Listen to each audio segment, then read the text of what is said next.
This is lesson 6 of drawing the Jaguar C-Type, and like I said I would yesterday, today we're doing a lot more work on the front end.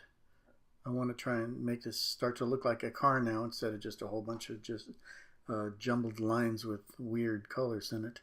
So what I'm doing is I'm doing some of the highlights that are in the car and some of the darker sections, and those are all in the hood near the radiator grill.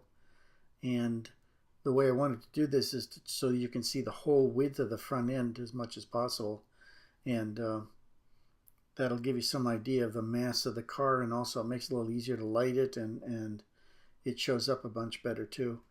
Sometimes when it's really compressed you lose a lot of the detail in the car, and what I've done here is now that we're starting to darken it up, that all will become more visible. So I wanted to get across the front end as much as I could. There are a lot of details in the headlight, left front headlight particularly, and that's going to make this look a lot more dramatic. And the difference in color on the bulge that's in the center of the hood shows the contour of the car too, so that's very important. I want to make sure that you can see how rounded the car is, and how smooth and nice it looks. But it's all a process. You know, you start out and you're just working with a flat piece of paper, of course, and then you're trying to give the illusion of it being round. So it does take some doing to do that, but it's quite satisfying when you get it done right, and hopefully this one will be. I think it will. It's a really pretty card. It'd be pretty hard to screw it up too badly, although I guess it's possible. But anyway, what I'm doing is I'm just continuing to work on the left front fender and on the center bulge in the hood, and then after I get those done, then I'll put a little bit of the darker areas in too, and then we'll play one value off against the other one to make sure that we get a good spread of color values or tonal values in it.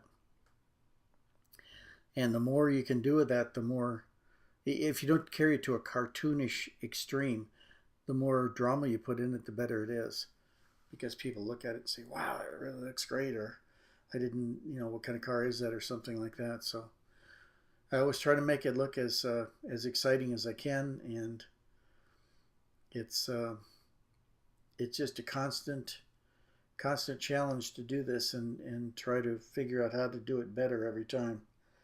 And every one of these drawings that I do, I still find things that are little clues that I can leave in the drawing that make it easier to do, and it makes it more fun to do too.